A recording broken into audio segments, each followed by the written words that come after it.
சென்னை பல்லாவரத்தில் பல கோடி ரூபாய் மோசடியில் ஈடுபட்ட நபருக்கு திருமணம் நடைபெறுவதை அறிந்த பாதிக்கப்பட்டவர்கள் மண்டபத்திற்கு நேரில் சென்று தாக்கிய சம்பவத்தால் பரபரப்பு ஏற்பட்டது. அந்த காட்சிகளை பார்க்கலாம்.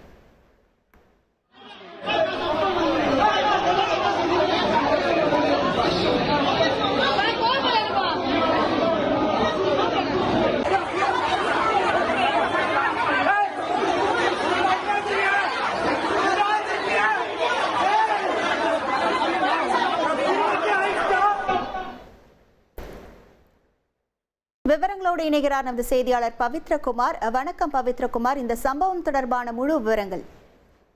வணக்கம். அதாவது இந்த பல்லாவரம் பகுதியில் பங்கு சந்தை முதலீடு பெயரில் கோடிக்கணக்கில் அந்த பண மோசடி செய்தாக கிளின்டன் என்ற நபர் மீது பலர் புகார் அளித்துள்ளனர். பங்கு சந்தையில் பல மடங்கு லாபம் கிடைக்கும் என கூறி தெரிந்தவர்களிடமிருந்தும் மற்றும் அந்த அவருடைய உறவினர்களிடமிருந்தே பெரிய தொகைகளை பெற்றுள்ளார் என்று பாதிக்கப்பட்டவர்கள் தெரிவிக்கின்றனர். மோகன பிரியா என்ற பெண்ணிடமும் முதலீடு லாபம் என்று கூறி மொத்தம் 75 லட்சம் ரூபாயும் பின்னர் கூடுதலாக ஒரு 12 லட்சம் ரூபாயும் மேலும் அந்த வீட்டு பத்திரத்தை அடமானம் வைத்து ஒரு 40 லட்சம் ரூபாய் வரையும் பெற்றதாக குற்றச்சாட்டு உள்ளது. முதலீட்டு தொகைகளையும் அதற்கான லாபமும் திரும்ப வழங்கப்படாததால் இவர் பல்லாவரம் குற்றப்பிரிவு காவல்துறையினர் புகார் அளித்துள்ளனர். இந்த புகார்கள் இருந்த போதிலும் நடவடிக்கை எடுக்கப்படவில்லை என பாதிக்கப்பட்டவர்கள் கூறுகின்றனர். இந்த நிலையில் கிளின்டனின் திருமணம் பல்லாவரம் ரேடியோ சாலையில் உள்ள ஒரு தனியார் திருமண மண்டபத்தில் நடைபெற்றது. இதை அறிந்த பணத்தை இழந்தவர்கள் சில திருமண மண்டபத்திற்கு சென்று அந்த மாப்பிள்ளையாக இருந்த கிளின்டனை உடல் ரீதியாக தாக்கியதால் அங்கு பரபரப்பு ஏற்பட்டது.